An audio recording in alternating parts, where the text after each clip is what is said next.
There are some new people. So if you go by each one of them, the goals are physical health and fitness, grounding, stability, security. The life lesson is standing up for yourself. Main issues are survival and physical needs. There are emotional dysfunctions which will happen with it. There are physical dysfunctions like bones and people who have disc problems, osteoarthritis. And this is the archetype, the functional archetype and the dysfunctional archetype. That means the person who is a victim, the archetypal picture is victim. Everything is, I can't help this, I'm suffering, I'm this. And it's the positive archetype is the nurturing mother.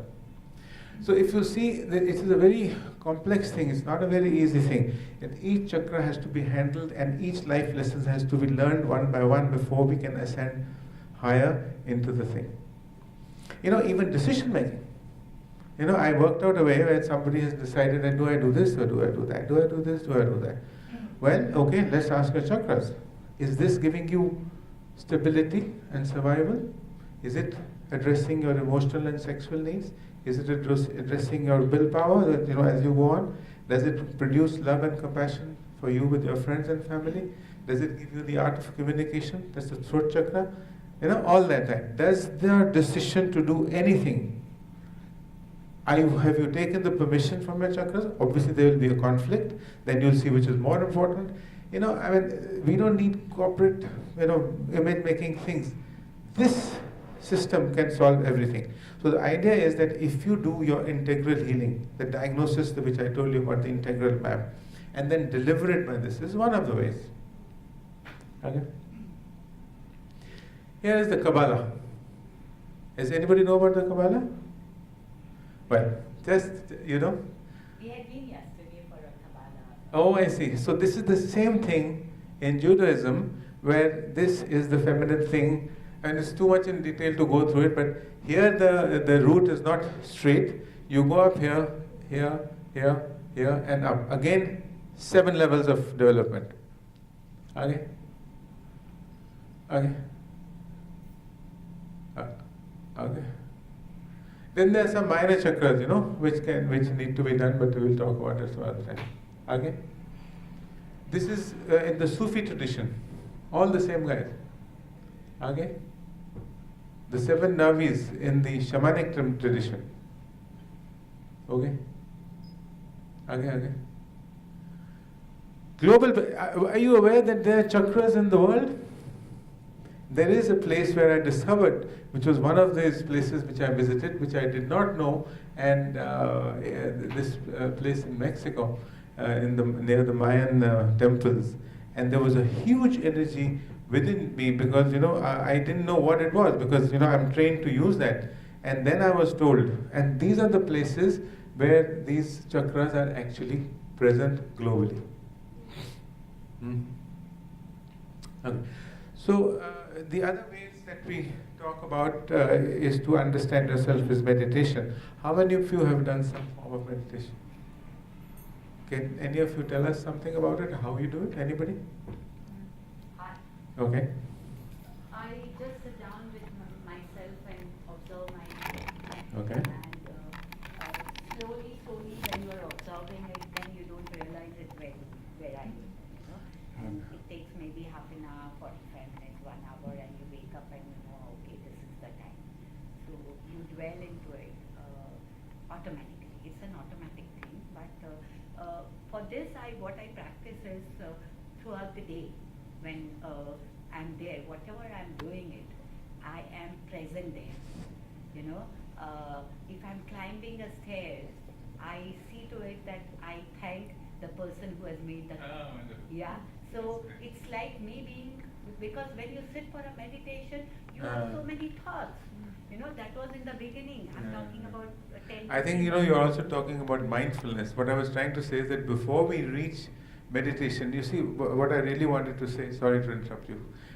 Is that there are so many methods of meditation written all over. People teach it. It's the most frustrating experience trying to do meditation when you do not develop it in the right way. So the step 1, actually what she's talking about is mindfulness. And mindfulness means that you are mindful of everything that you're doing, what you're saying, who you're talking to, If you're washing your hands, don't think of 10 other things. Wash your hands. Find out where the water is coming from, what the water means to you, and you will realize that you will be able to focus this much better.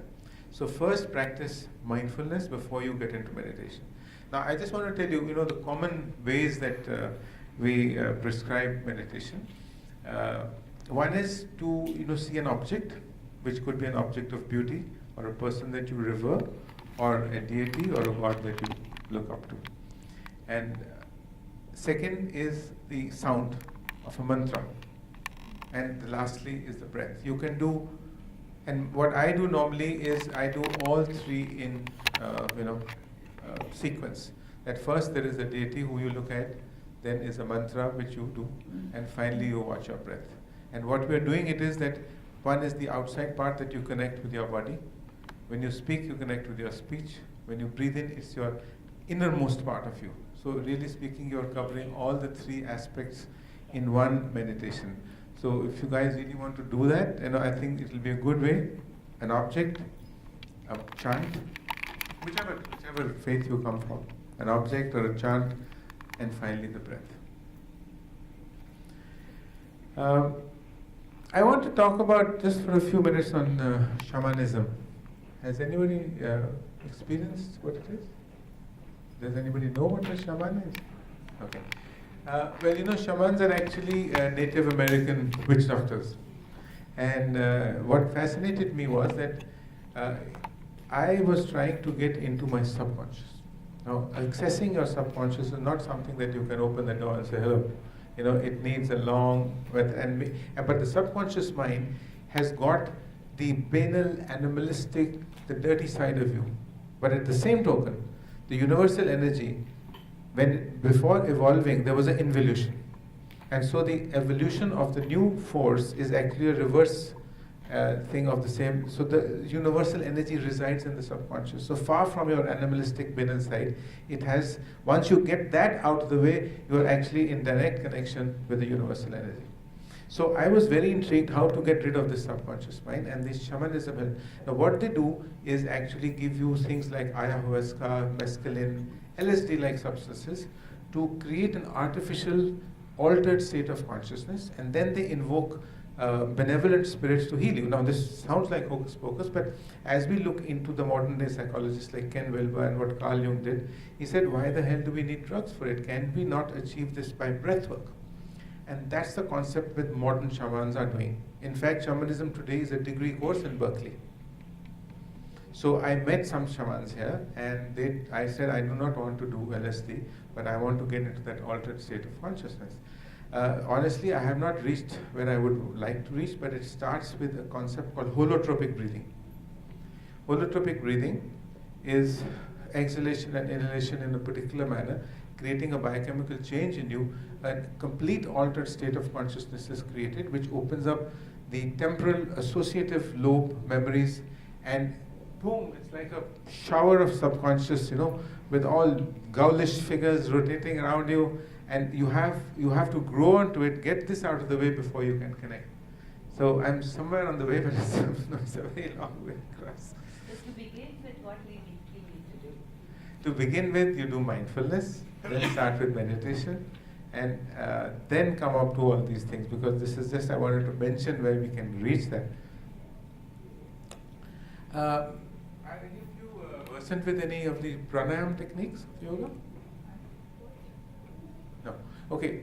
Yeah. Now, just to tell everybody, the yoga which is practiced in secular forms all over the world, in packages, and it doesn't do anything to your body, believe me, because there are 8 limbs of yoga. The first 2 are social observances, personal observances.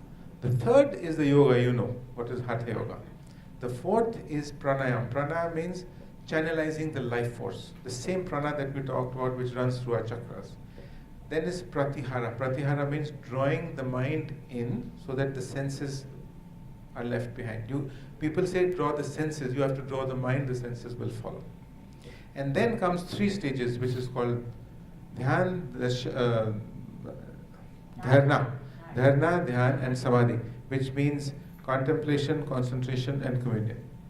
Now, the reason I mention that is that the one of the zones where you have to get through is this pranayama. That these breathing exercises really take you there. And we spend most of our time doing yoga postures and standing on our head and contorting ourselves and doing various things. I don't think it reaches. Of course, if you practice it in the same way, your observances, personal, social observances, live your life like a yogi. Yes, please do that. But to just do postures and think that you've done something great. There's some breath work. I don't know. We don't have time to show you that, but. See, one of the things is a thing called Anulom Vilom. Anulom Vilom is that you have. Okay, can you do that? So you have to breathe in from your left nostril, and this is taking care of the left Ida Nadi, which is the cooling Nadi, the feminine side of you, representative of the moon. They all meet in the Yajna Chakra, which we have shown. The Yajna Chakra corresponds to the pineal gland, which controls all your mechanics of your body. So we breathe in, retain, breathe out, breathe in, retain, breathe out. Pranayama. Prana is not breath. Prana is life force, directionalizing the life force. And this has remarkable benefits. And there is a way that you go in to a count of 4 in, to a count of 16 retain, to a count of 8 out. And you do, what? So this balances your yin and yang as if, the masculine side versus the feminine side, and all gets concentrated. The retention is the concentration in your gland and your pineal gland. So it actually activates all these chakras, it activates your mind. The other is, I was talking about. Yeah, you said 1:8:4. No, I said the ratio is 4, 16, 8, or you can do 2, 8, 4, or anything, or you can do 16, 32, 8, whichever. 4, you said 4? 16, 8. 4 in, 16 retain, 8 out. And how it matters? Sorry? How it matters? How it gets connected to the body? Or You mean the numbers? Yeah, the numbers which you. No, it's a very complex thing to explain that. It will take very long to explain. But suffice to say that this is take it as gospel for the moment. Okay. Then there are other breathing techniques, what we call Kapalbhati, which is one of the ways we start this holotropic breathing. You actually exhale multiple times. Breathe in. Now we do this 10 times, 20 times, 15 times. Ultimately, this subconscious opening makes me do this 5,000 times. It takes 45 minutes to do this in the morning, but without stoppage, it creates such a biochemical change in your body. I wish I could have, done the complete workshop with you guys, but I think if you read about it, and just got a little visual of what it is, it's very calming.